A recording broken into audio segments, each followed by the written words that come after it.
Okay. Excuse me.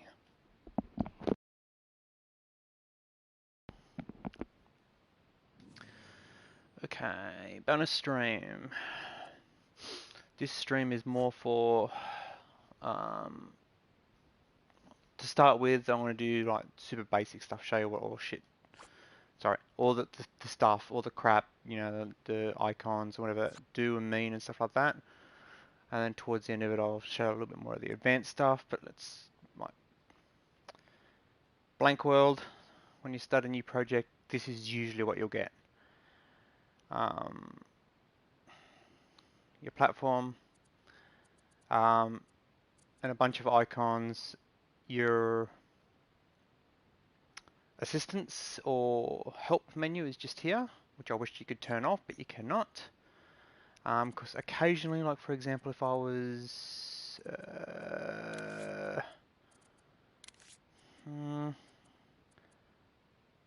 coat, color, and you go to there, and you've got, just say, a couple of these open. Which one's got the most colors in it? Don't know. Occasionally, when you're trying to get like a color or something like that, you'll hover over down near this, and it'll go, "Oh, you need help." No, you don't need help. So that's why I wish you could turn that off, but you can't, from what I can gather.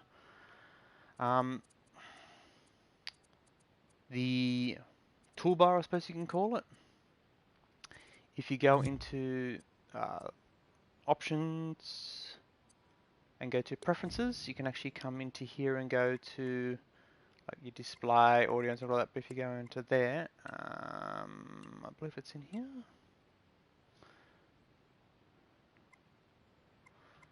Or is it in prompts?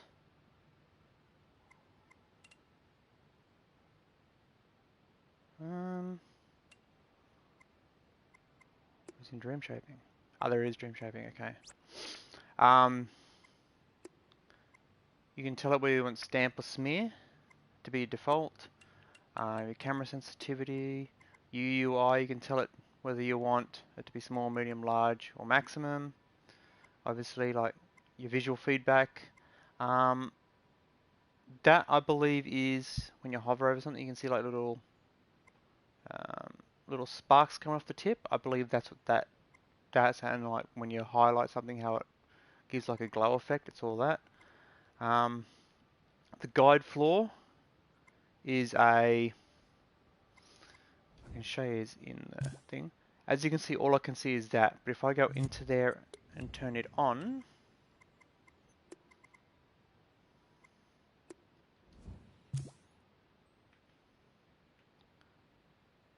why is it not showing?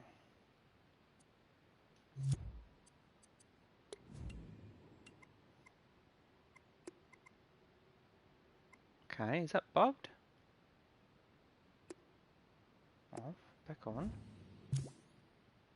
It's supposed to be showing, or is it just cosine 2? I don't get it. It's not showing. Why not? It's supposed to be showing like a grid on the ground, so you know where the ground is. If that's not there, you'd still see a grid. But for some reason, it's not displaying, and I can't tell you why. That one there, I'll turn that back off. This one here is all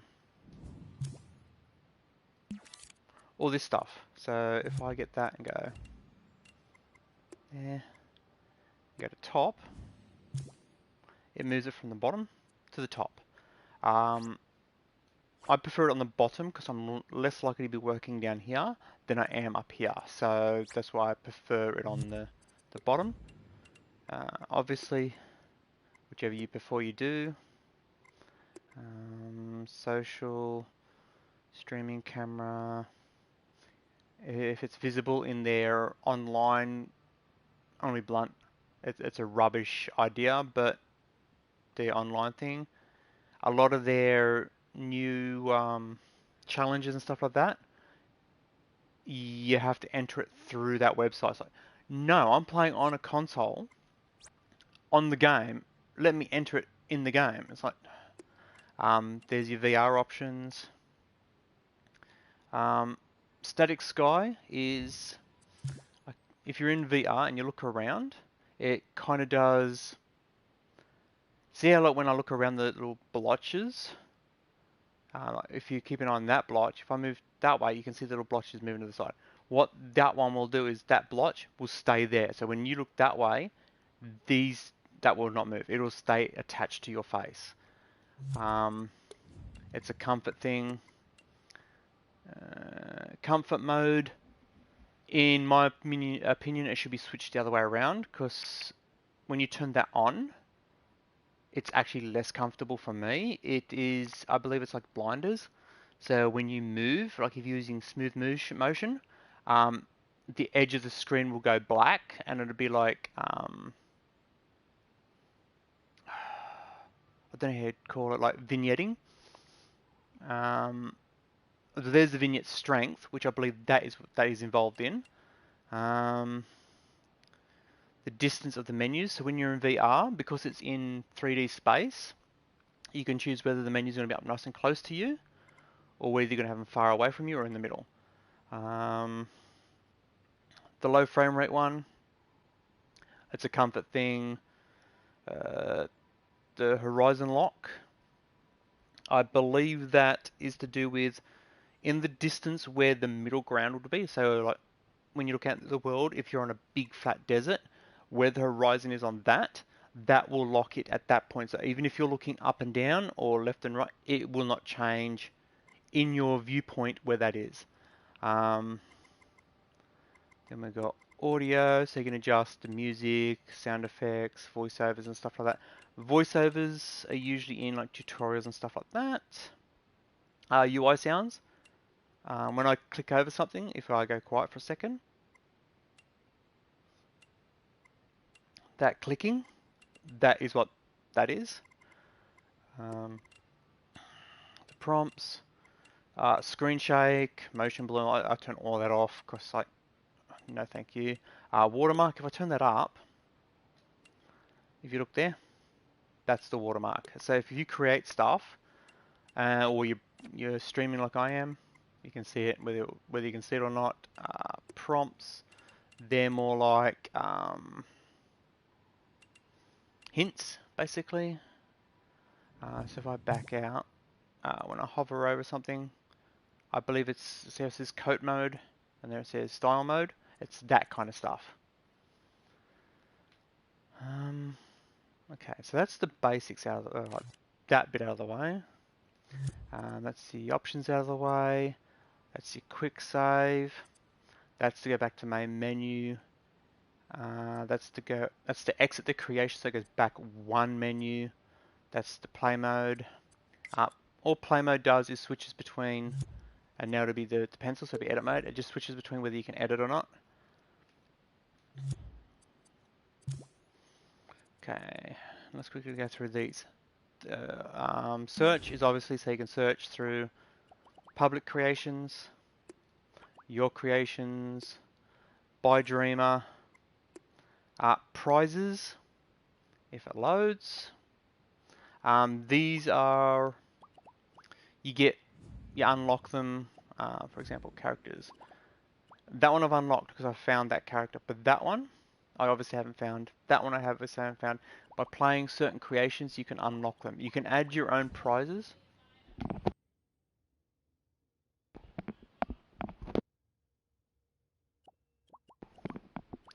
Yeah, so you can add your own prizes to your own creations, but they won't show up in the prize section here. This is Media Molecule's prize section. So if you're doing one of their creations and it's got a little prize bubble, in fact, I'll show you the prize bubbles. I believe it's that one. That one.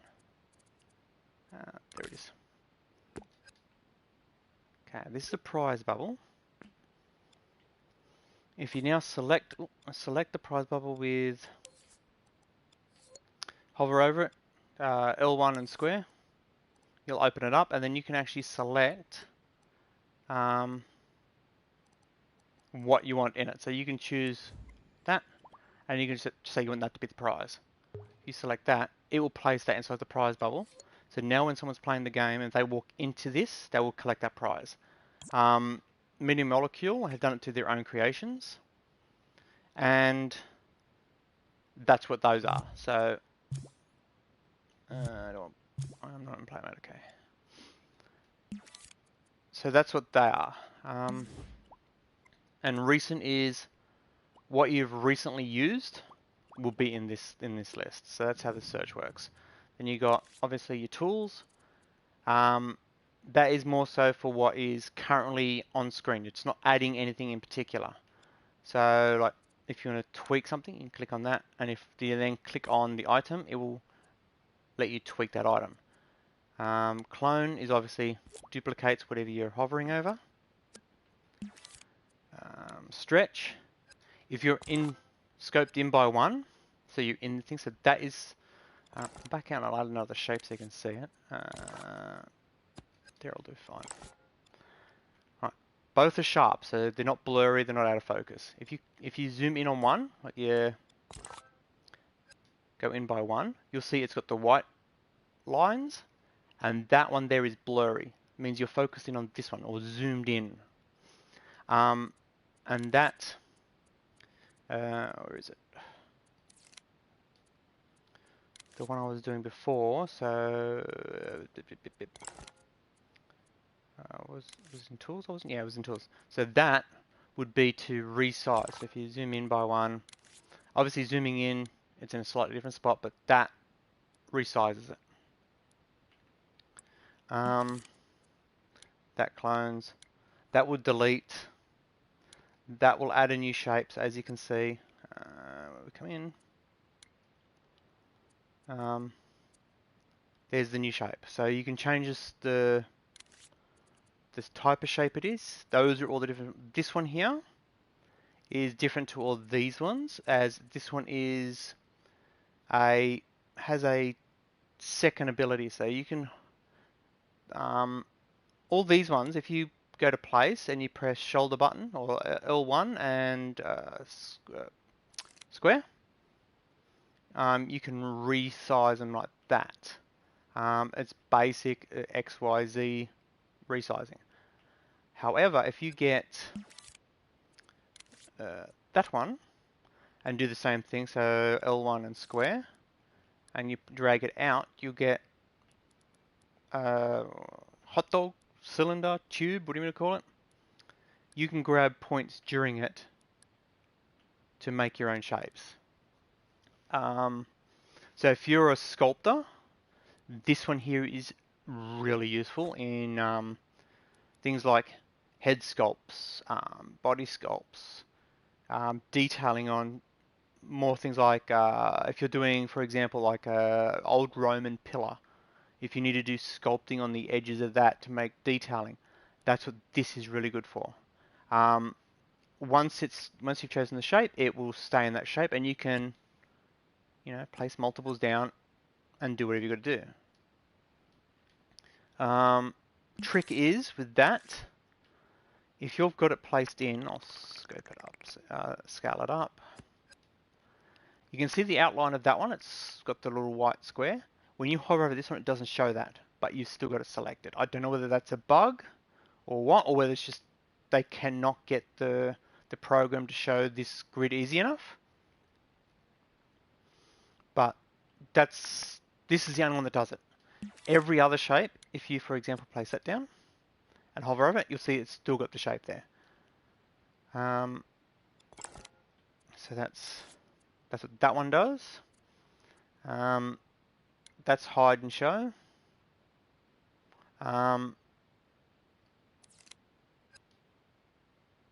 It pretty much whatever you click on, it will switch its visibility basically. What have we got here?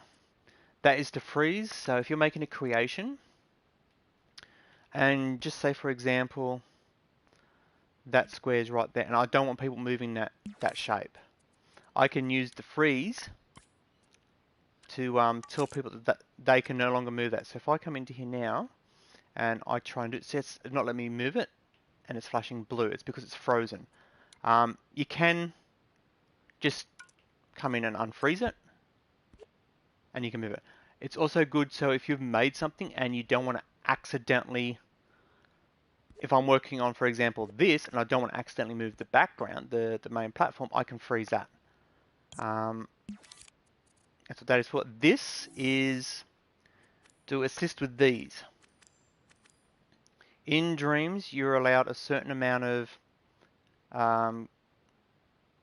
coding, sculpting, audio. It says gameplay memory, but gameplay memory means, if I come into here, back out of that, if I select,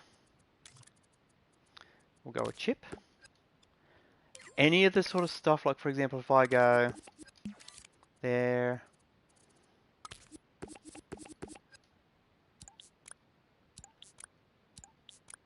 that kind of stuff is gameplay. So if I'm telling the thing that when a certain thing is activated here, it does a certain thing over there, that is gameplay. So that is what the bottom one does.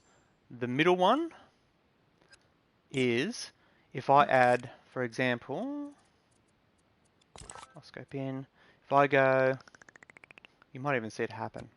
Place that there, go like this, and I'll resize it because different sculpts, different shapes, all adds to it. I'll see if I can get it to trigger for you.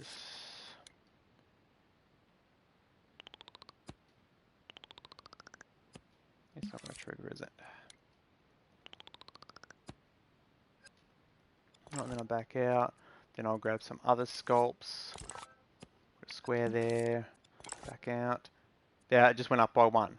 Because that and that are two completely different shapes. In theory, as you see, it just went back down again. In theory, if you get it and go and clone that, that should not add to the middle one because this and that are the exact same shape, so it doesn't take any extra memory to render it. So it should not add to your thermal, which is what it's called. What do we got? So that's that one. That's just the detailing. If you go into it, I'm going to need multiple sculpts so you can see it. I'll just throw some random ones in right there. Oop, back out. I'll throw a donut in. And now if I select it, that one's really dark red. That one's a paler red or pink, and that one's blue. It's the, I suppose you can say, density of the flecks. Like if I zoom in, the little squares you can see in here are called flecks. The game doesn't use polygons or like a normal game. It's more like, think like a clay sculpt, but the clay is made up of the little square flecks. You can change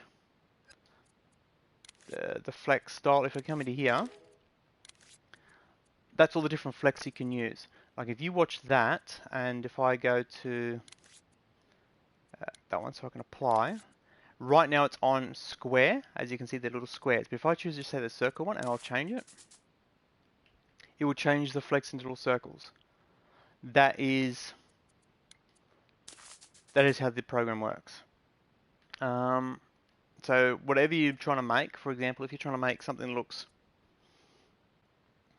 hard, like a metal, ideally you'd use something like that, a more solid fleck. But if you're trying to make something that looks fluffy, like a cloud or something like that, you'd use more like the one that's here, because it'll be a more fluffy look. If you're trying to make grass, use that one, you know, ones that look like it could be, so if we go like that, that looks more like a grass.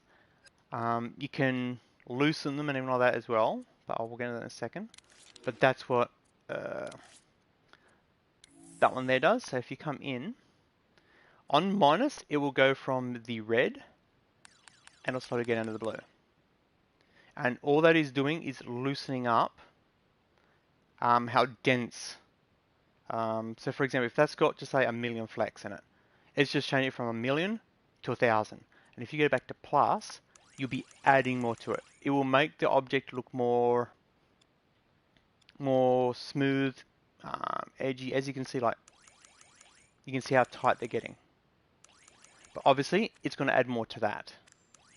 So I can keep going to the cows come home to get it really, really nice. That's going to look so sharp, and that's going to look so fuzzy. It's a way of saving on your graphics. So if your graphics are really, really high, click on this, and you look, okay, that one's red. Let's turn it down until when you get to this point, it's bearable. In this particular mode, it's whatever suits what you're using it for. So if you're making grass, like just say we want to make this grass, you can click on it. We'll make it green so it looks like grass. Green. Alright, so it's green for grass. Then I want to come in. I'm going to grab the style and choose the apply fleck, and I'm going to choose a grass looking fleck like that. So now it's a grass looking thing, but we want it to look like it's got actual blades, you know, poking up in the air. So with that one, you would come into, back a second, see where I've got to go. You'd come into the style, and you can go to either that one or that one. They will both do the same thing. Or if you don't want to go that way, you can come into it and just L1 and square and go to that one. What's that? Third across. That one and that one are the two I showed you before. And this one here is similar, but not exactly the same as that one. It's actually closer to that one. In fact, it is that one, but it's just a different way of getting to it. So while that is open, you can actually grab the slider. We'll go to, we'll say 25-ish. We'll add a fair bit of that. This one here determines whether they stay the way they're supposed to be facing. Like on the top here, they'll be facing horizontal. This will say, okay, you can go more vertical. This one will be randomizing its angles so that all of them are facing the same direction. So if you want, you know, bushier grass, turn that up a little bit, turn that up a little bit. Loosen that, you can go way loose, but choose how long you want the grass, basically. So we'll say there. As you can see, it looks like grass. And if you want to go one further, you can go to here, which is your animations or motion of the thing. Boil. If I do 100% boil and go R3, you will see it does down the bottom left, bottom right here. It's got the plane, so it's animating the scene right now. And as you can see, it's animating the grass. But boil's not what I want, but you can see it's moving. It looks like it's. If I turn it down, it's meant to look like, you know, something boiling.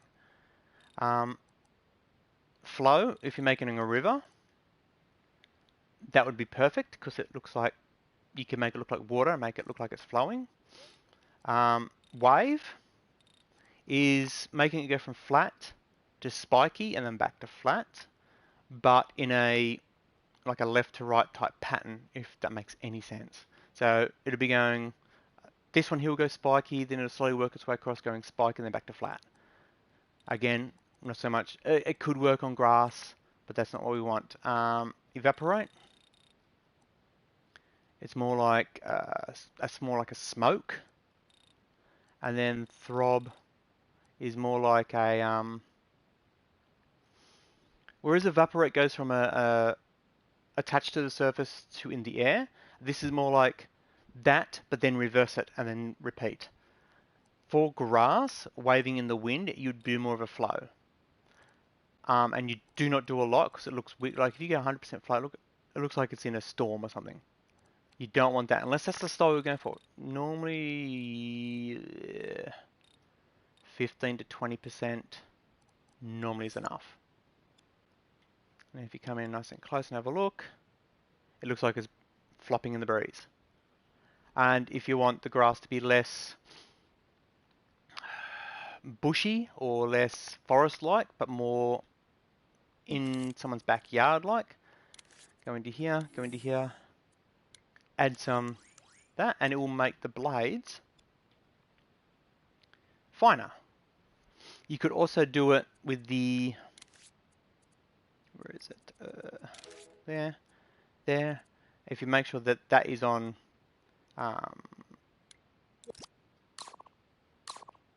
to tighten it up so it's less gappy, it will also make it finer as well. So it depends on whether you want pause animation. The where are we in here? Turn thermals on. If you want more of that to be used or less of that to be used. So if you're only doing a simple scene, you can have as detailed as you like. But if you're going to do an entire cityscape, for example, you would make sure that this is as blue as you can get it. And then you would also come in and go to that one and make sure it's as loose as you can get it. Especially in spots where you're not going to be going quite often, because that will reduce the amount of thermal it uses in the graphics department. Okay, what else we got? I've done that. Okay, keyframes. I suppose a bit quickly explain what a keyframe. Well, I'm not gonna be condescending to anyone, but if you don't know what a keyframe is, I'll do a quick description. Easy way to show it is get a puppet. As you saw, it just added some of all of it because it has got audio in it. It has got obviously graphical in it, and it has got gameplay in it. It's got a fair bit of gameplay mechanics in it. But as you can see, it's just a plain puppet. So this is your basic one that you start with. It walks around, you can push a button to jump, it does the usual stuff. But if I go into edit mode, come into it, and I'll show you what a keyframe is. Keyframes.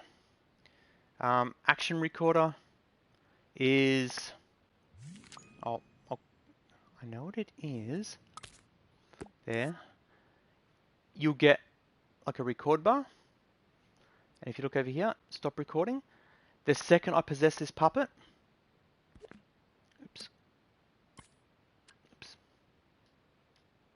it will, oh yeah, it's action recorder, not possession. Okay, action recorder, yeah. So whatever I do here, yeah, it looks like enough. When I now go, because it's automatically on play, when I go back into the play mode, it's going to do what I just done. It's going to move it around. I never actually done a pose, so it's just moving it around. But that's the action one. And I'll show you the other one that I got this one confused with, because there's also that one, possession recorder. So the second I possess, the timer is started, or gives you a countdown. I'm possessed. Whatever I do to the puppet now, I'll do a little bit of moving around, and then I back out, end recording, go play. It's now going to repeat what I just done. So if you're doing, for example, you want quick display. If you want, for example,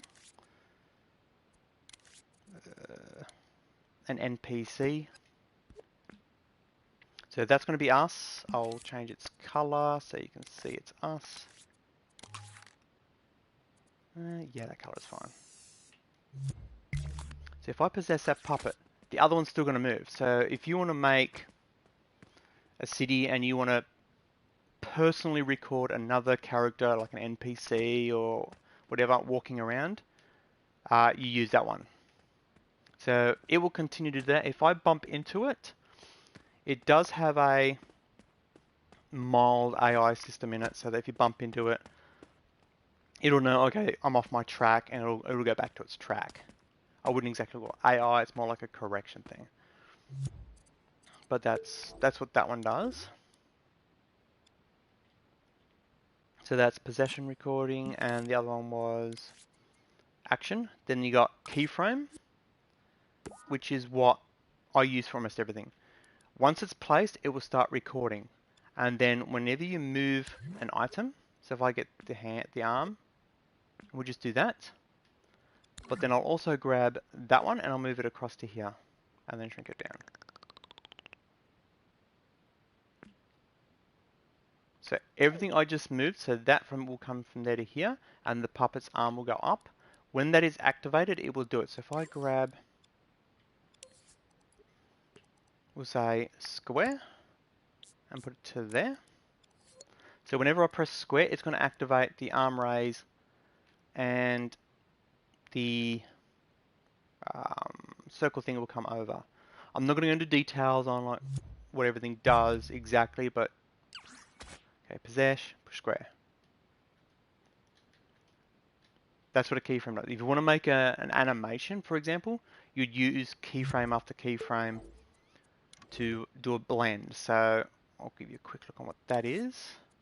You'd use the timeline, L1 and X to open it up. And the way I do it, I will go one keyframe not in here, and then I will clone it so that if I screw it up, I've got a backup. And okay, so it's there. That's the thing. But we don't want it to be instant, so we're going to move him across. Okay, that is the second you press the button, that is where it will start. And as you keep it held, or this is powered, it will slide across. So if you go down to the play, you'll see like that. And as you saw, as it went to there, it triggered for a split second that. What you can do is if you come in, it gets the little dotted lines. If you highlight the dotted line and grab it, you can stretch it out. That will lengthen the time that will be displayed for. So if I now return it and play it, it stays up for longer. And the reason I do the copy is if I now come in here and copy that one and move it to just say there, and then edit this one. So I've L1 and square or X to either edit it or adjust its settings, and then move it and do that. So right now it should teleport it to where it originally was while that is running, and then it will go to this location when this is running. But we don't want it to be like an abrupt, like you'll see it'll go there, sudden, and then it'll suddenly snap to there. For a split second there's no animation. If you come into the gap, and then as you can see with the thing, L1 and X or L1 and square or L1 and circle, it will show the blend. So the L1 and X, we want to blend. I'll move this so you can see it. Straight line means it's going a constant, like boom, like ramping to the next. So it'll go from having nothing of this to full of that. Then you do it again. It will then go from nothing of this, it will slowly ramp up to a full of that. It's all subtle. This is more of a ramp up, then slowly get to the full of that. And then that is my most common one. It's a steady swap between this, nothing, to that full. So if you now play it, it will be more of the first one will snap, but from the first to second, it slid across. It didn't snap across. And that's how you'd make an animation. So if you wanted the character to do something, or you wanted a thing in the world to smoothly go from one spot to another. So for example, this square, you're making a platformer, but you want this platform to be here. What you would do is you'd come into here, you'd go keyframe, again, save it somewhere in the world, like that. You get the copy tool, throw it into the thing, and of course we want this to start at that spot, so we're going to put that right up against the edge. And we don't have to adjust the length of this because we're literally just going to go from one to the other, and we'll just copy it and we'll move it to there. And then get the bit in the middle to that one. And if you want to go even further, you can go to there, and then ending with the same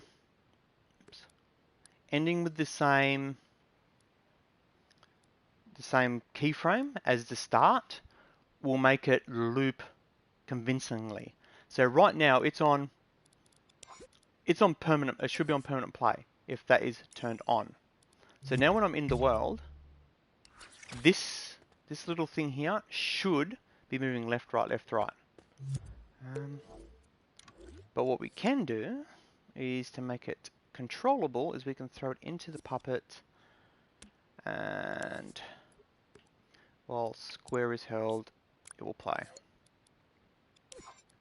So if I'm in the puppet, I press and hold square, it will play. It will power it on. So if I now go into it, go to here and press square. I didn't change that middle, I didn't change the middle keyframe, did I? Okay. To edit a keyframe, just come in, hover over it, left shoulder, or L1, X, the record will pop up. Grab the item and move it to where you want it to go to. So it will go, as you can see the line, straight from there to there. Okay, now when I press play, blue one, and press square, as you can see, it's straight there, straight back. At the moment, it's not on sustain. It's on, I believe, once, which is when you go hover over it, L1 and square, sustain. If you go to loop, so long as it's powered, it will continue to loop. As long as it was powered, it will play. If you go once, when you power it, it will play once, regardless. So I'll do that, and I'll tap square. Possess, please, thank you. Tap. It will play once, even if you tap it. So long as it gets a power source, it will play once. If you go sustain, it has to have a continuous power for it to play once. And loop, if it is a power, it will continue to loop so long as there is power to it. The space where it stays up the top is because I haven't done, come into it, hover over it, L1 and X, to open that up. Between where the last keyframe is and where the actual recording ends, there's a gap. That's why there's nothing there. If I move that straight back into there, it will not have that gap anymore. So if I now go to play, possess, and hold square in, it should go up, straight back, up, straight back. So that's how keyframes work. So if you want to make a movie or something like that, that's what you'd use. It's also good for adding accents to your character's movements and stuff like that. I will show that in the stream I'm going to do later tonight in a couple of hours. It's a good way to do accents. So for example, when you're walking, you want your hip to wiggle, or you want your character to, I don't know, touch its head every now and then.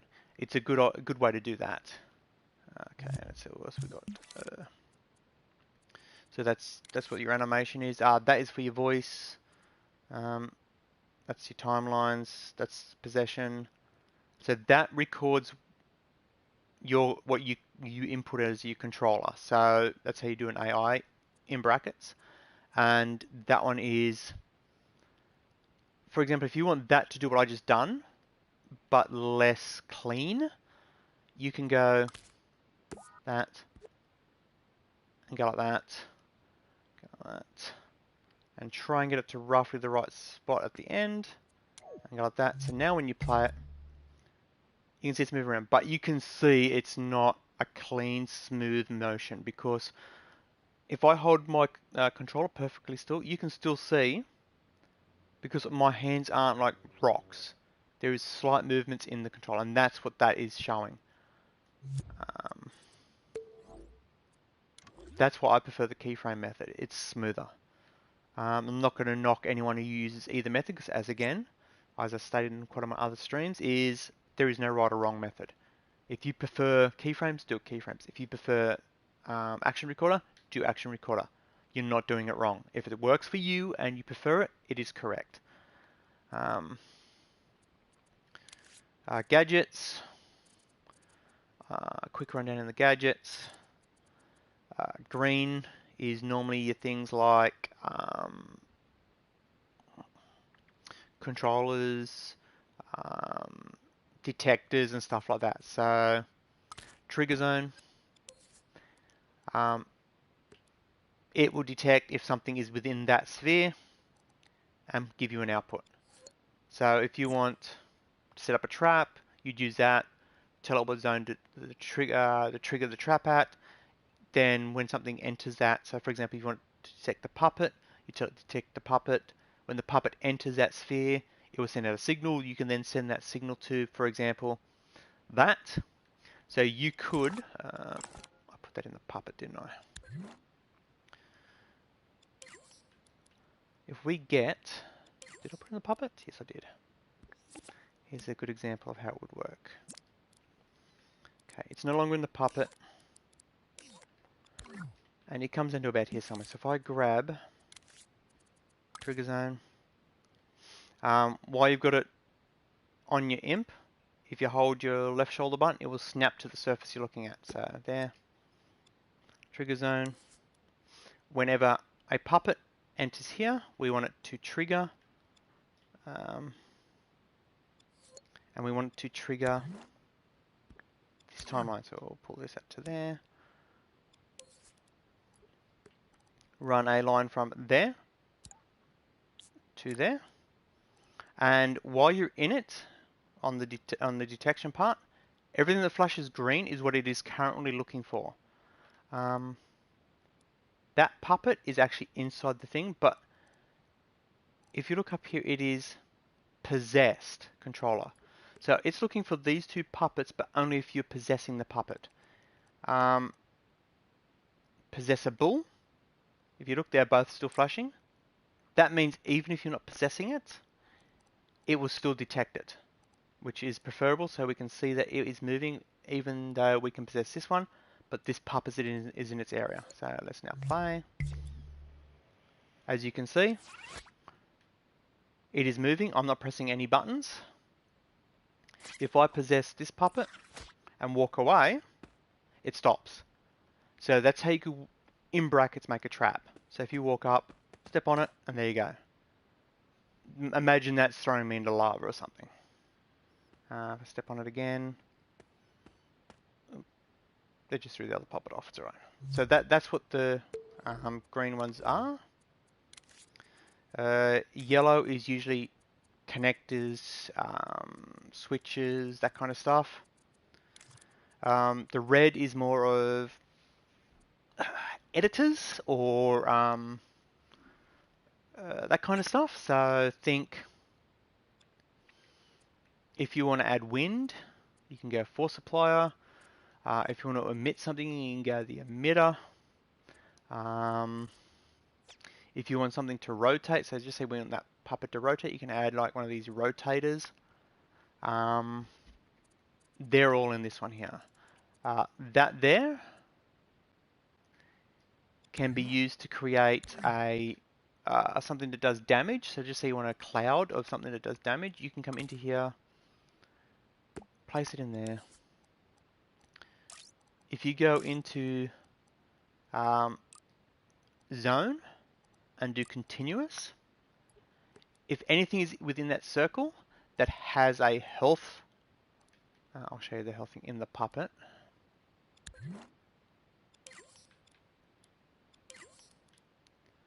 Okay, that one there, that's the health manager. If anything has that in it, this will we'll change that to a 10.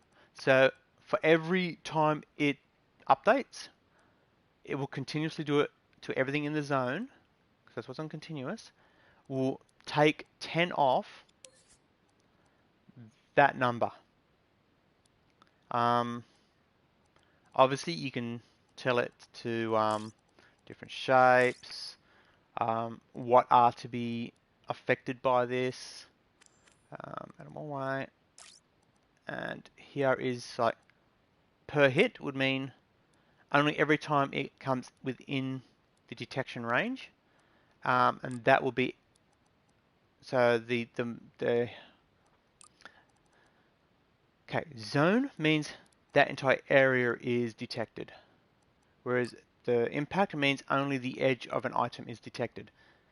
There is obviously no item there, so to be honest, I can't tell you what that would do. Impact is every time it touches that. Continuous is if you touch it and you stay contacted with it, it'll be continuous. Whereas if you edit that one, only the second you touch the item will it affect you, then it will stop. So think of pulse and staying on, and this one would be this would be by touch and by area. Okay. So that's how that would work. We don't need it there anymore. Okay, and then we've got what we'd call that white or pale blue. They're scene editors, scene connectors, scene gadgets, I suppose you can call it. So checkpoint, that is if you're playing a game, if you go within this zone, it would do a quick save of your progress. So that if you want to make a game, for example, a role-play game or an exploration game, and you've got a cave system and it's like really long, it's going to take you forever to do it, you can put this halfway through it. You get to the halfway point, excuse me, you hit a checkpoint, it saves.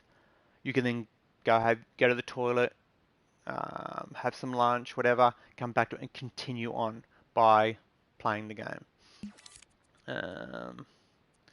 Global settings lets you tweak, stuff in the world like how far the cameras can go, how much gravity's in the scene. So if you, for example, turn the gravity to 0, grab a puppet. As you can see, I'm jumping. You can hear the jumping. But because there's no gravity, the character can't push itself up against the gravity. Because I have 0 gravity. If I turn that to up there somewhere,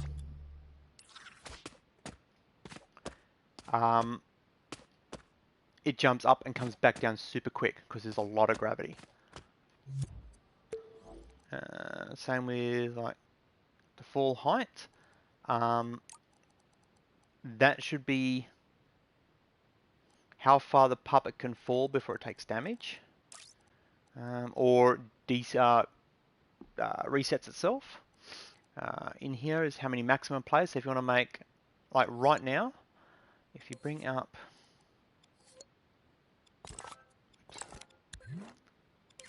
the puppet, I'll reset this scene so you can see better.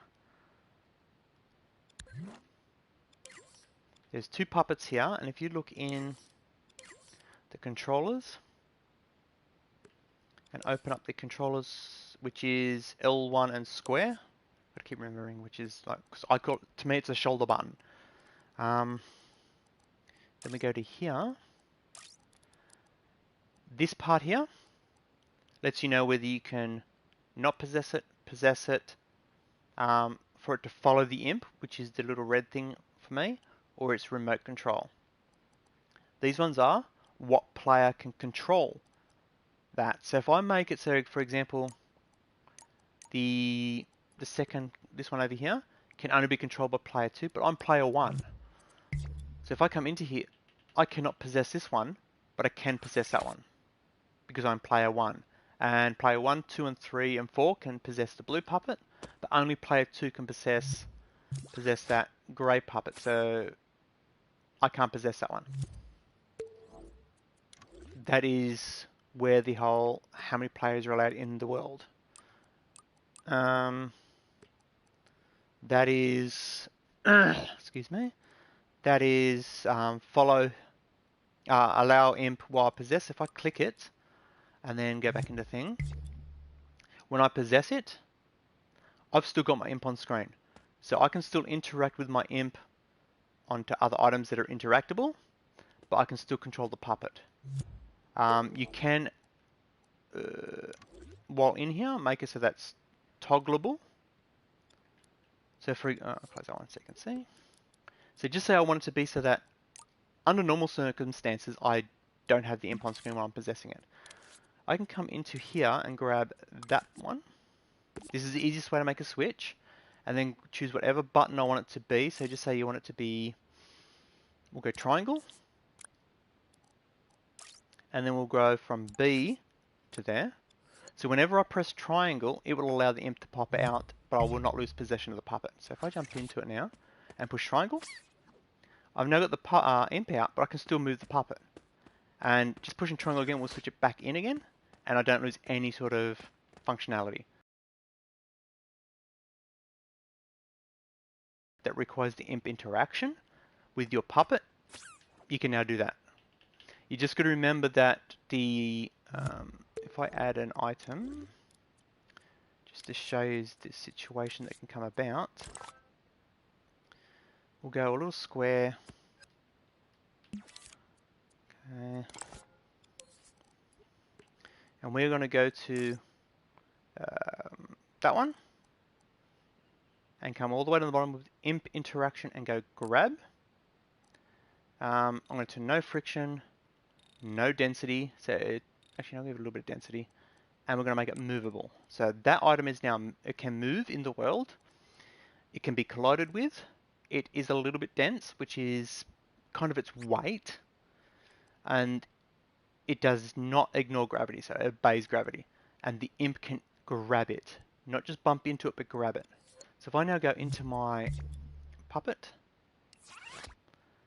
and then push triangle, I can now grab the square while still possessing my puppet. But you got to remember that it requires the square to grab, not square, the right trigger to R2 to grab. And while you're holding stuff, the left stick will zoom in and out, which is also your movement on your puppet. So you just got to take that into account. So as you can see, like when I'm walking towards the screen, the square is getting closer. When I walk away from the screen, the square is moving further away. You can bypass that by giving the puppet a remote function, and like telling it that when this is out, that the moving could be changed to the D-pad or something like that. It's a pain in the butt, but it can be done. And the reason I can grab this and go like that and have it slide is because I've turned the friction off. So if I go into the edit mode and open its things in there, that is what that one does. If I turn that up to full and come into it and then grab it and then toss it, it only slides a little bit. If you want it to be even more sticky, like to less movement and stuff like that, you can even turn its density up. And now when I grab it, it's heavier. So when you throw it, it's obviously not going to slide as much.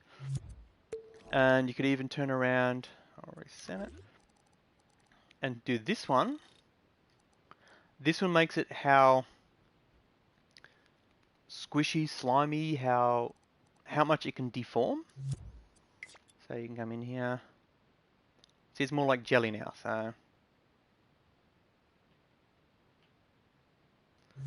And then the other one, this one is how much it can bounce. So to be like a tennis ball or a basketball. So if I drop it, it bounces. So that's the main settings of that. Again, just remember, some button presses have multiple functions. So when you're in your puppet and it's going to continually bounce, isn't it?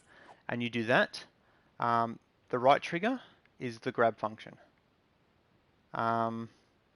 So when you've grabbed the item for moving your puppet forward and back is the same as the zoom when you've got hold of it with an imp.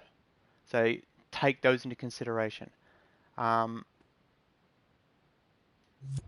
that's pretty much your puppet controls.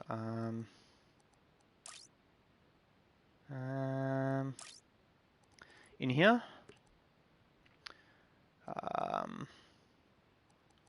the notable ones is that one, that one, that one, and that one. If you want something to happen when you possess the puppet, run it from there.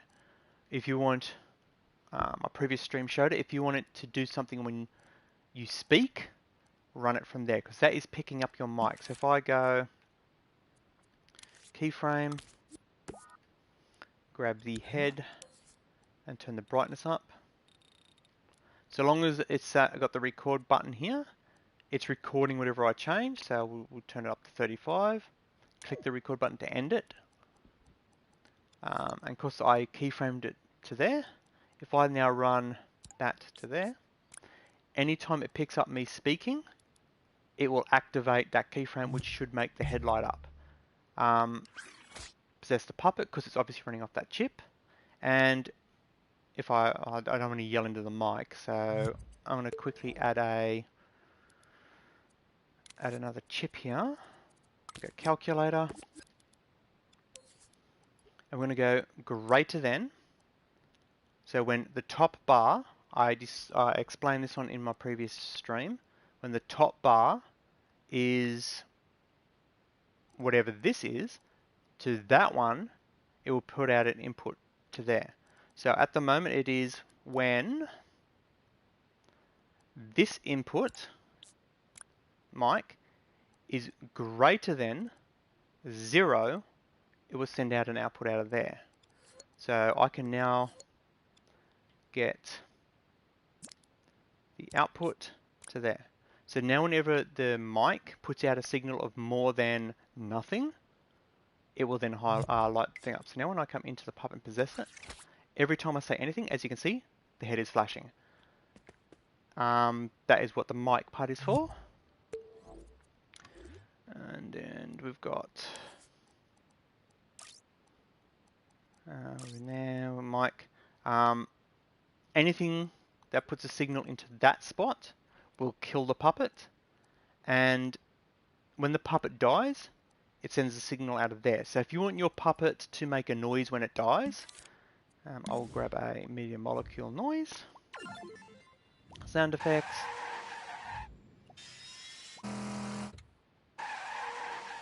Do we have a collision somewhere?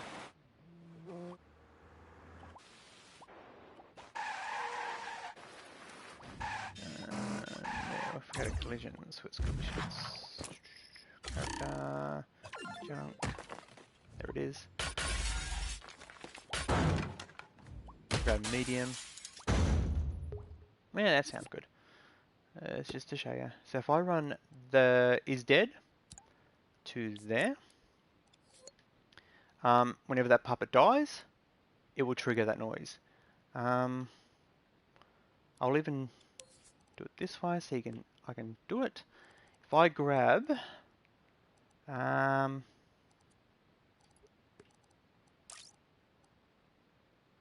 R3 and run it to the die, so I'm going to R3 to kill it, and killing it will make that noise. So now if I come into the puppet, possess it, hit R3, as you heard, it's making the noise, but it cut off. That is because it is on sustain, no doubt. No, it's on play. Oh, yeah, because it's okay. If you go, we'll turn it up a bit. We'll slow down the speed a bit. So there we go. So that's how you make a. Ideally, because when the puppet dies, everything is depowered. That would be not placed in the puppet, or it would be placed in a way where it, like for example, if you go, where are we? If we go here, and we can go pulse, and just say we want to make the noise for, say, 1 second. We can then go there to there, and because it's not in the puppet, it will send the signal out, but then it will pulse for 1 second and make the noise. So it will obviously sound different now because it's not in the puppet, and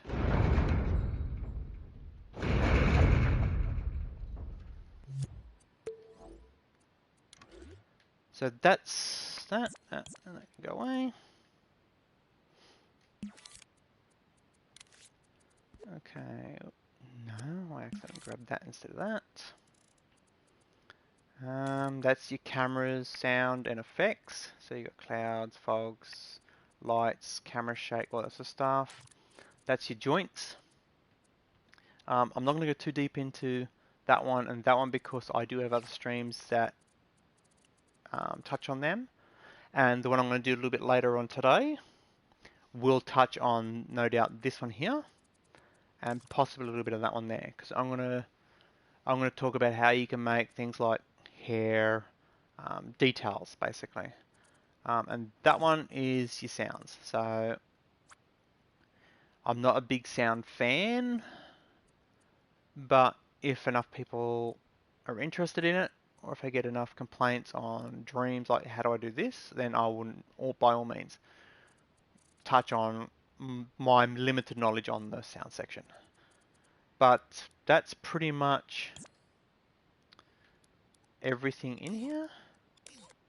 I'm not going to save this one up on the thing because it's literally just talking about the basics of the game. Well, I'm going to call it. It's an hour. Again, I'll be streaming in a couple of hours for my usual Thursday stream. I just thought, seeing as there's not much else on at the moment, I'll give everyone a bonus stream just touching on the basics of the game. If you've got a PlayStation, I highly recommend Dreams, even if you're not a creator. For example, I will show you as I'll back out. Even if you're not a creator, you can literally jump on here, go dream surfing. You can go looking at other creations. So you can play video poker, all this sort of stuff that people have made. You can just play their stuff. You don't have to create a single thing. You can just play other people's creations. So think of it as like a game library. Again, they're not all necessarily games. Like these ones here are more just sound effects or music. So whatever your interest is, there's bound to be something here. If you are a creator, dream shaping, you can create like your own stuff. You can view other people's stuff and edit it. So for example,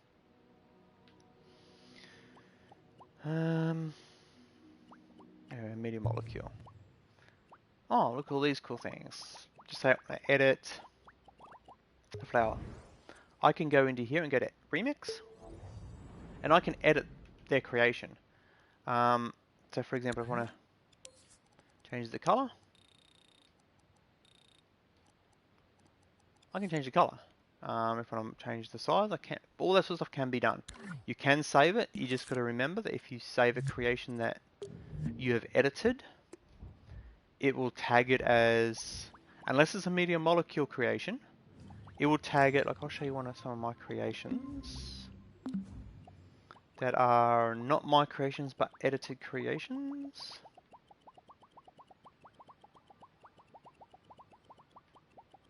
If I can find one.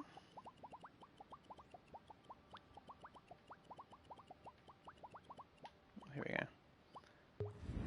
That one there is not my creation. It is somebody else's creation. It's that person's creation. But as you can see, it's a remix of that by that person. It will save that in its thing. And if you go across to genealogy, that's all the stuff that that person used to create this creation in there. If I go used in, that is what this creation is used in. So obviously not used in anything. Remixes are what that creation has been remixed into, and the content is what this creation has involved. And because that is a copy of that, if I click on that, that is the original creation that I copied. But as you can see, it's not even his original creation because it's a copy of his, admittedly, it's his own a copy of his own creation. But as you can see, like, it's by him, and it's a remix of that by him. So he's remixed his own creation. If I click on that, that's what the other one was a remix of. And you can keep going down the rabbit hole to find his original creation. Like, let's keep going down. That's the original creation, because as you can see, it doesn't say it's a remix of. So that is the original creation. It's still his creation, but it's a remix of his original creation. There's nothing wrong with copying people's creations, but I highly suggest and recommend you don't just go in here, do a search, just say you want a character. Don't go in here and just say you go, oh, this one's bad. Oh, I like that creation. Go remix. Then go in here and you go save. Don't just do that. Don't just directly save it and go, oh, I got this cool creation. While you're in here, put your own touches to it. Put a effort into it. For two reasons. One, it's respectful to the person who made the original creation, that you're not just exactly copying it. And second, it will sharpen your skills. So for example, if you're lacking in making faces or sculpting a shoe, use this creation, for example, come in here, jump into the sculpt, see how it's made, make tweaks to it, and make it your creation or your version of this creation. That is my suggestion, and it's the most respectful way to do it.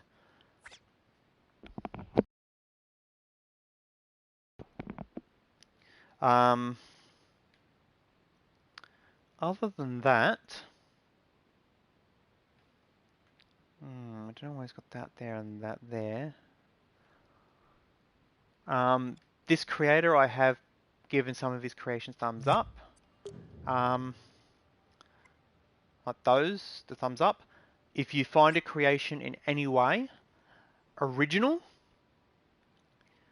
this is the way I do it. If it's original or well executed, I'll give it a thumbs up. But if I come into the creations, there.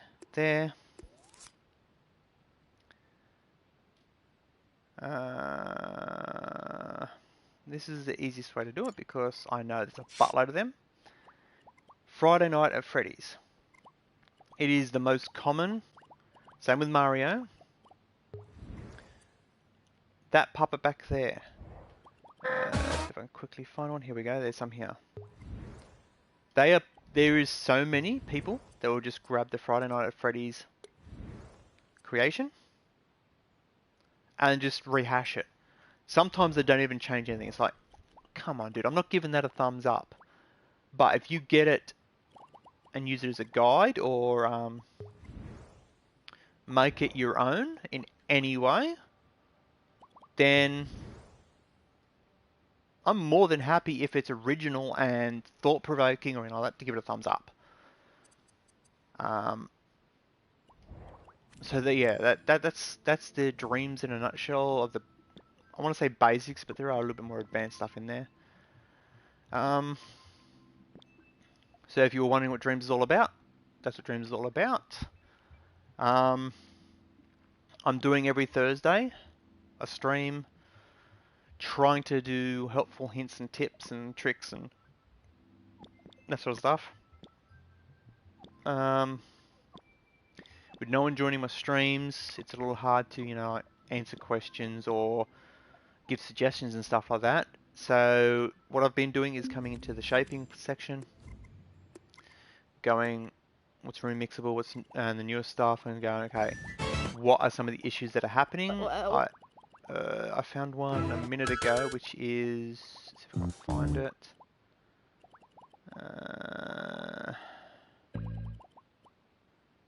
It was a remix, but the person had already obviously done something with the head, and it's caused the camera to freak out. So I was going to do something about that, but I've already done like how can you fix it so that when your character disappears from the sculpt, so I don't have to redo that. You can just watch one of my previous streams. Oh, there's Simba. Oh, and it's a puppet too. See, that's original. I haven't seen anyone do a Simba yet, and it's a little odd looking, but he's done, the head's really nice. I do like the way he's done the head. So you know what? That's getting a thumbs up. There you go. And if, for example, that was quite well done. Click on their name. It'll take you to their profile. You can then browse all their creations. Oh, he's done quite a few well sculpted creations. I'm not a big fan of just a sculpt, so if it's not an actual puppet, it's got to be that little bit extra better for me to go, oh yeah, I'm going to give that a thumbs up. But generally speaking, that looks like it could be a puppet. So if I go into there, we'll get a view. Yeah, it's a puppet.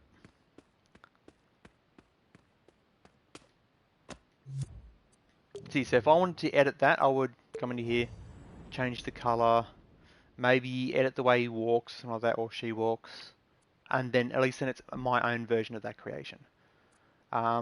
It's respectful to the creator, the original creator, and I've also got a habit.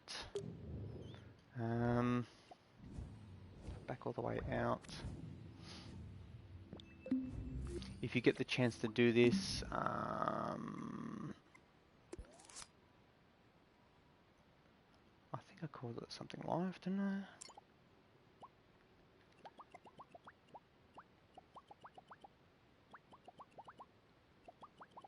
It's an old creation I've done.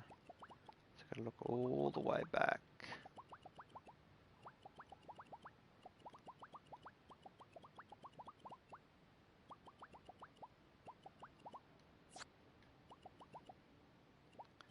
Okay, so we're getting close.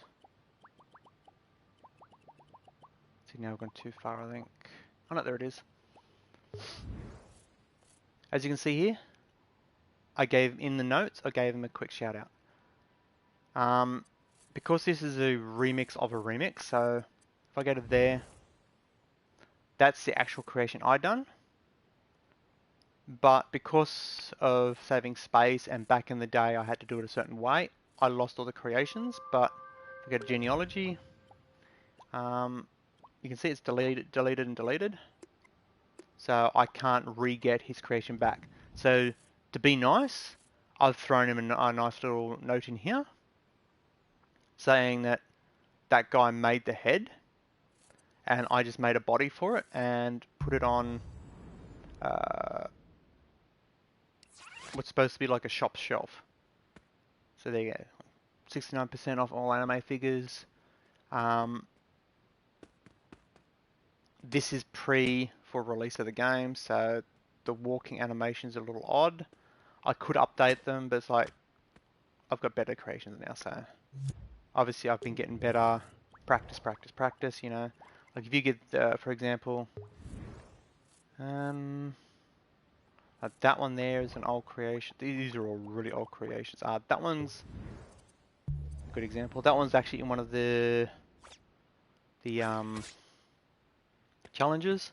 But if you see the way a character walks, it's because it's an old creation. Like the sculpt isn't bad, but if you get one of my more modern creations, so if I go boom, something I can show on YouTube.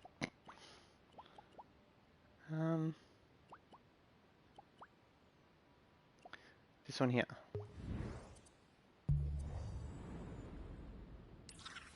As you can see, the way it walks is a lot more fluid, or a lot less weird looking. This particular creation is a starting point. A lot of my released ones are only starter points because of my background in art and architecture and also stuff. I can't go, okay, that's a female character but with no breasts, or that's a male character without, you know, body parts.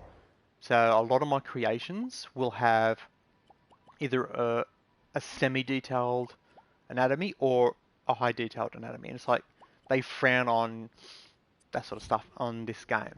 So if you're going to come in and make like penis joke creations, you'll get a your creation taken down. They will do it. That actually no, that is my latest creation. It went up the other day. I just wanted to see when it went up. Oh, you're just down there.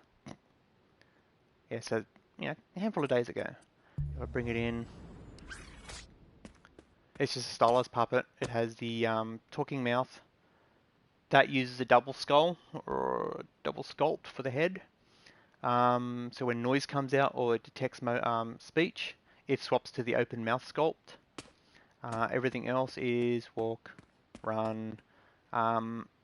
It's got the hand and it's got those hands are my hands that I created separately. I just add them to this puppet. Everything else, and the eyes are the newer eyes. So if I come in and have the animation play, you'll see that it will blink and the pupils will dilate. Again, these eyes, if I can zoom in so you can see it, that black part there is the pupil. Too far in. There. It will move forward and back when it blinks, as you can see. That's how I do the dilation. Left, right, up and down on the D-pad, change the look. It's up. As you can see, it's up. It's remixable, so if you want to edit it in any way, help yourself. Again, if you feel you've done a really cool creation with it, by all means, share it with me. If I like it, I'll give it. Generally speaking, if you download my creation, it tells me anyway. So, for example, I'll come to my notifications and come down to remixing and stamping. That's all the people who have used my creations in their creations. That's fully mine. That's fully mine. That's an edit I've done of somebody else's creation. I did give them credit. Same with that one. I believe in that one, I actually say in the thing, yeah, added a staircase and an interior to a pre-existing creation, changed the way the door opens, and I said please check out the original creator. And the original creator is that guy there. That's fully my creation, that's fully my creation, that's fully my creation. That one there technically is a creation I made by placing media molecule pieces, but I did edit the bus. As you can see here, actually go in so you can see it. This particular bus was created by media molecule. It's just a static object. What I've done is if you come to the back, you hear the engine noise. So I've placed a sound there.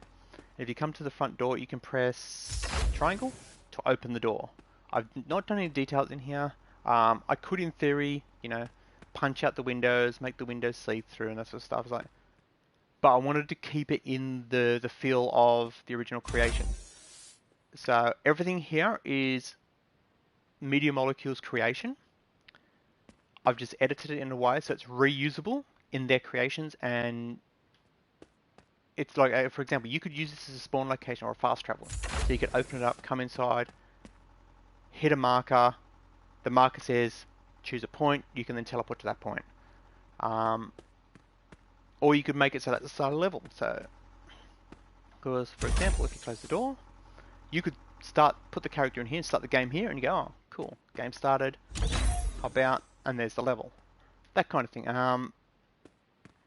So that's the kind of stuff like I like to see.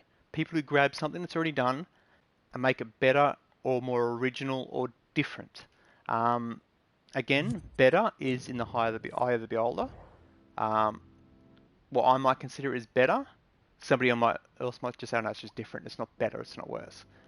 Like with the what's right and what's wrong. There is no right. There is no wrong.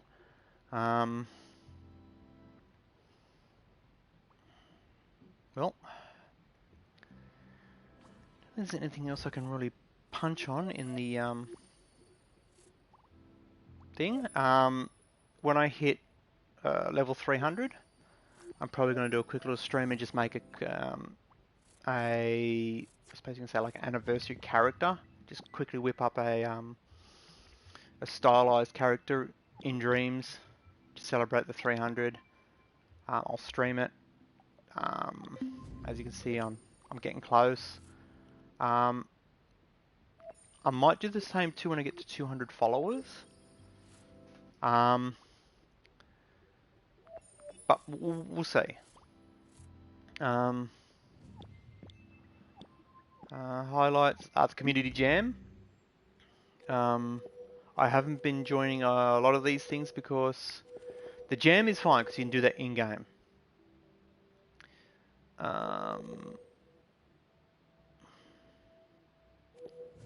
So the current one is something to do with noise.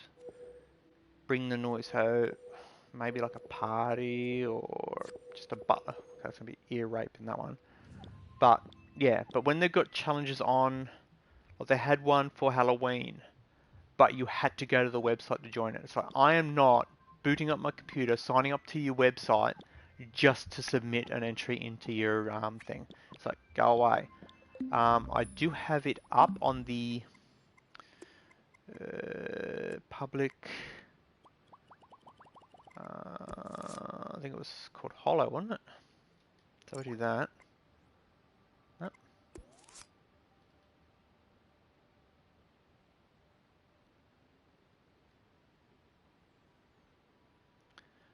No, it's not there. Okay. It's because I've got to go. Was it playable?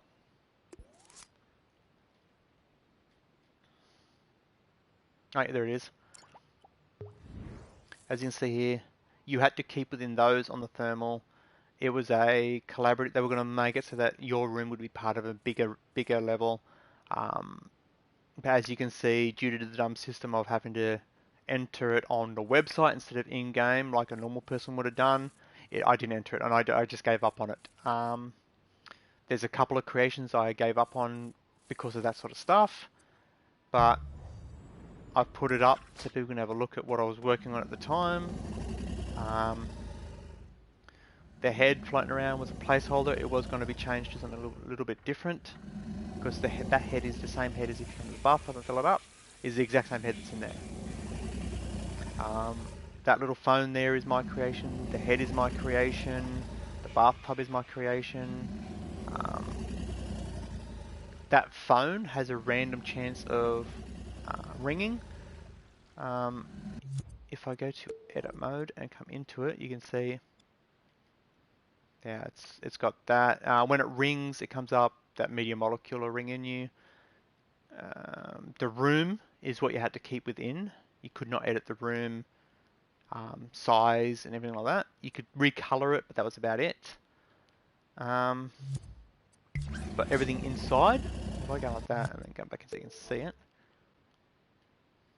it's the MM calling.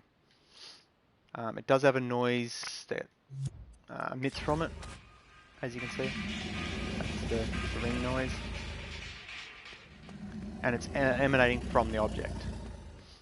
But when they're going, oh, you have to come online to edit, enter it through the online websites. I'm not going online just to enter your in challenge thing. You can't collide with that. That was going to be changed to more of like a fog, like a moving fog thing. I never got around to it because it's like, really, you want me to enter it through the websites? And nah. So there you go. It just rang on its own. I was going to adjust brightness and stuff like that, but I don't believe you're allowed to adjust the skybox, but you can add your own light sources. But being only through the website, you could enter it, so I gave up. That was an early creation. Yeah, December the 12th, December 24th, so Christmas time-ish. I believe it was a Christmas gift. Yes. 2019, a couple of years ago. It's just a cheaper little thing because I thought, okay, your puppet's walking around like they complain about nudity, but yet your puppet's technically naked. It's good, okay. Set of pants, put on your pants. So you try and get your pants on, and the pants just literally just run away from you. Doesn't matter what you do, you cannot, you can't grab them. So it's just one of those little like a gag thing. I thought people might enjoy it. They can screw around with it. Did I put it up so it's mixable? No, it's just playable. Pretty much all it is the pants are another puppet that you can't see. It has a run away from this puppet command inside of it, so whenever this comes near it, it's to run away. That's pretty much all it is.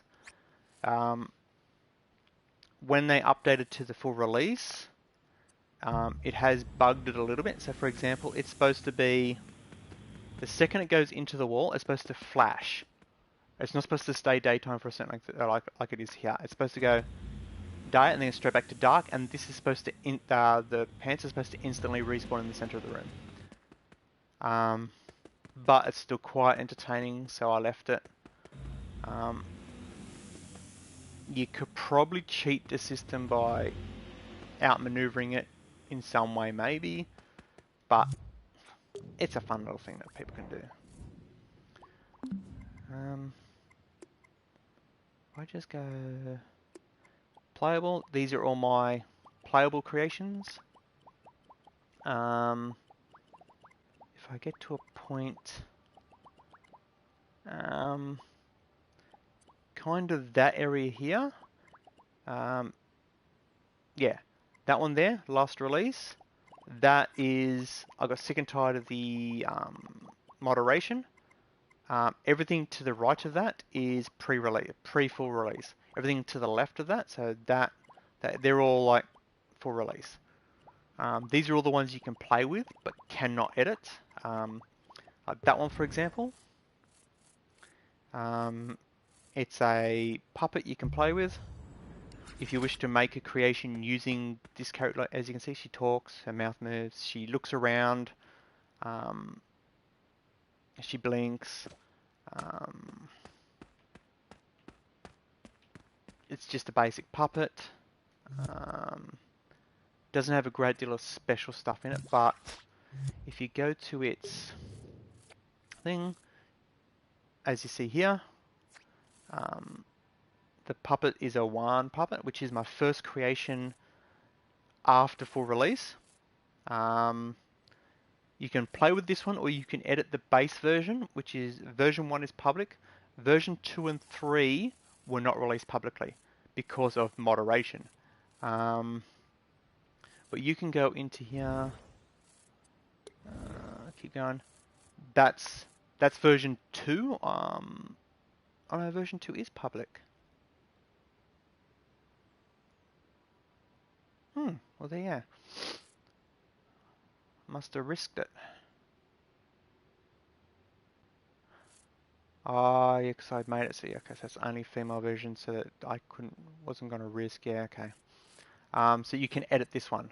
This is just the basic, super basic base. Obviously, the breasts, how they're very, very jiggly, you can adjust that. It's all up to you. It's just a base puppet. The number in the top right-hand corner is its motion speed. You can turn that off so you don't see it. As you can see, that's the version 1.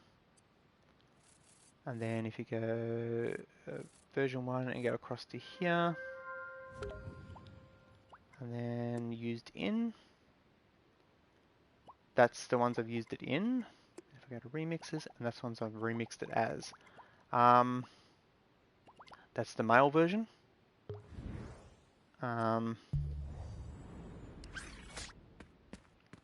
The bulge in on the hip there can be toggled on and off, so if you want to give it pants or whatever like that.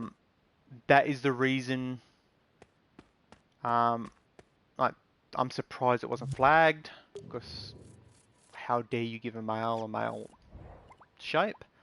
There's the two of them together, version 1 of both. I ended up making a number 2, like a separate male for the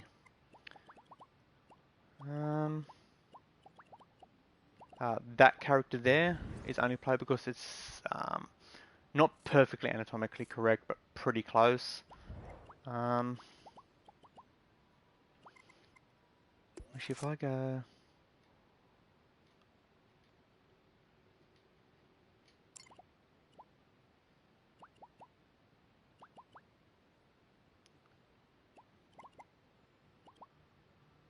Would it be in that one? No, that's things. Would it be in that one? No. I try and keep a lot of my creations grouped together.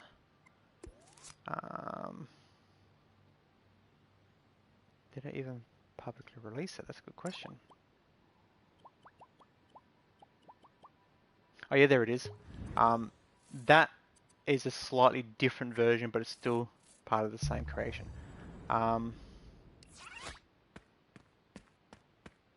It's meant to be like I try to do with all my creations.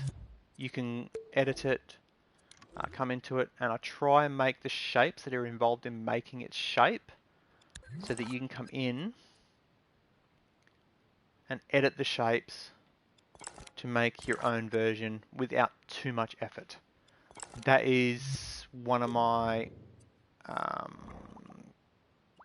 things. If I'm going to make something like these, I will try and make it as easily editable as possible so people can make it to their own creation, basically. See that one there, as you can see, it's not publicly released. That's part 2, so that's version, so I've got one version 2 that is out, one version 2 that isn't. Okay, see, and there's the M, there's the F, so female, male, and then that's the 2 together. It's just so that if you don't want to have to import them both, you just import the one. There's the head. That it's not actually used on those creations, but it's made for those creations. It's got emoting face, if you want to call it that.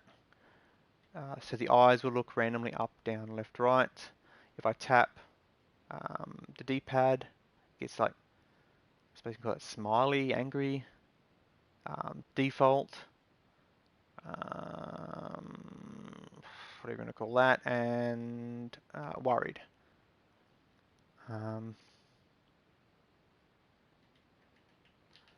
That's all it does. It's a reusable head. Stick it on. You don't have to, it's remote, so you don't have to worry about any wiring. You just plonk it on your character.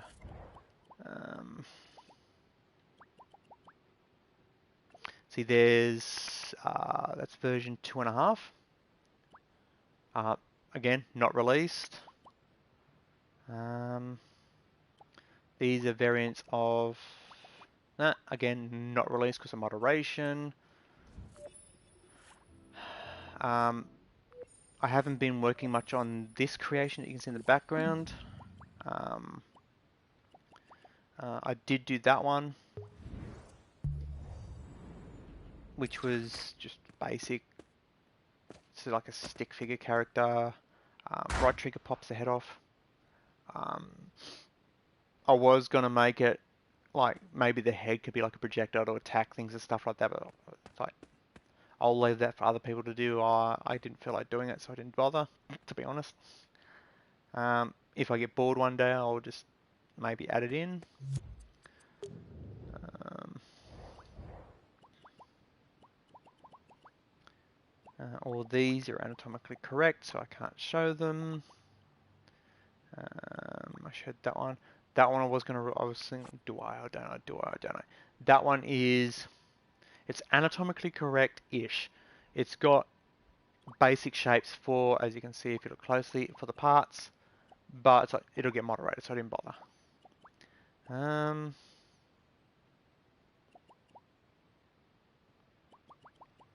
There's the eyes. There's the platformer. There's some of the other streams. There's a cyberpunk thing. I made a cyberpunk mechanic in the game on one of my earlier streams. This is basically a revamped version of just the mirror, because that version used it's basically the same puppet, but the anatomical parts I've tweaked. They're a little bit more realistic. So if you go to edit looks, yes, it's now got the mirror, so you can tweak. So for example, if I put that head,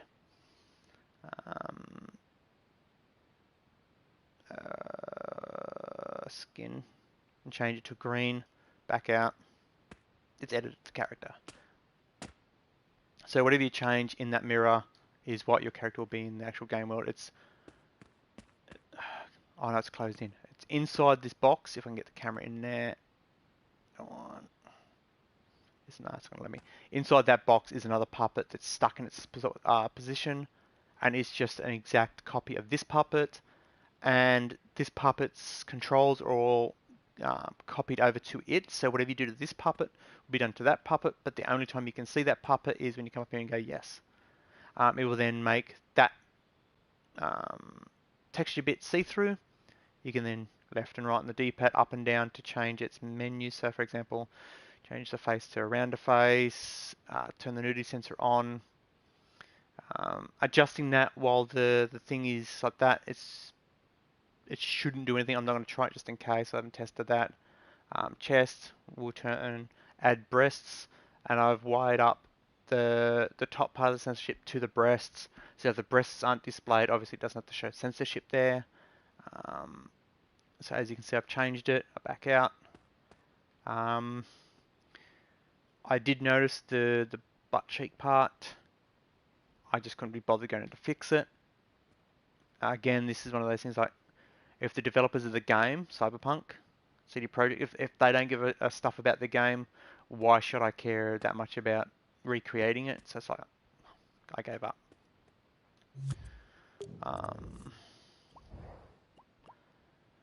That's somebody else's creation. Again, all these, 90% of my creations are anatomically correct in some certain degree. That's downloadable, that's downloadable. That's downloadable. That is the HUD element. I think I showed it in one of the previous streams.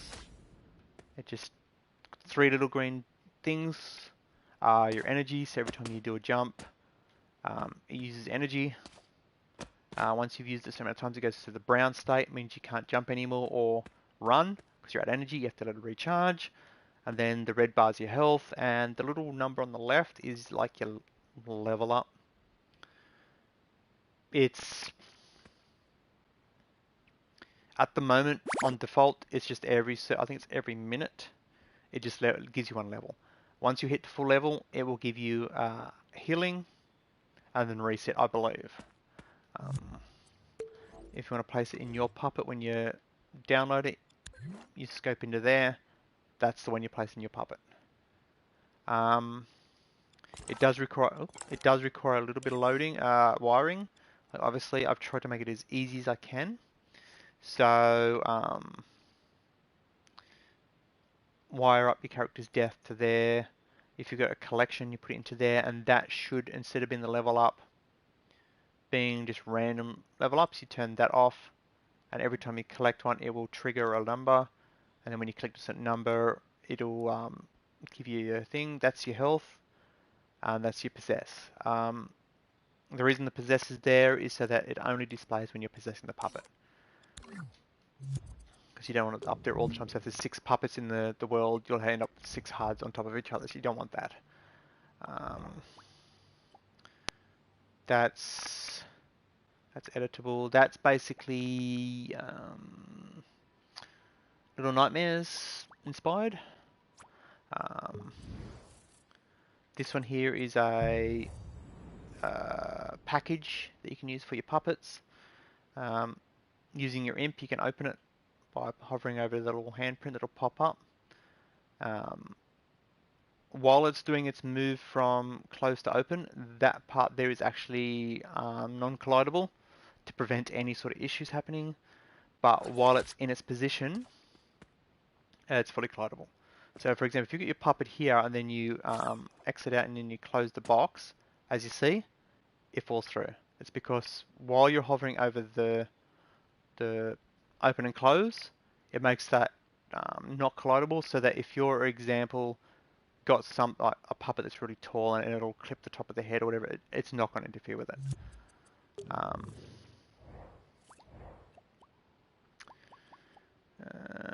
That's just the rescaled version of the portion puppet. I just shortened it down for like a child size.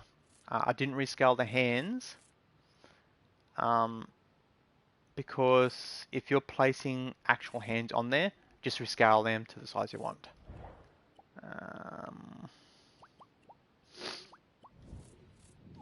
A little over an hour and a half, I'm going to call it. I'll be back on, do my usual stream in probably about an hour and a half from when this ends. They will go up as recordings. Obviously, the longer the stream, so this one's like over an hour and a half, it's going to take 12 hours to go up as a recording. If you have any questions and you're on PlayStation again, I'll say it every time. Look me up, live after me. Send me a message through the activity saying you need a hand or something like that, and I'll get in touch with you. If it's doable, I'm more than happy to help. Okay, I'm going to call it. I am out of here. I accidentally just bumped my button, so I don't know how much I'm muted. Yeah, so I'm going to call it. I'm out of here. I will catch you all next time. Take it easy and be safe, everyone.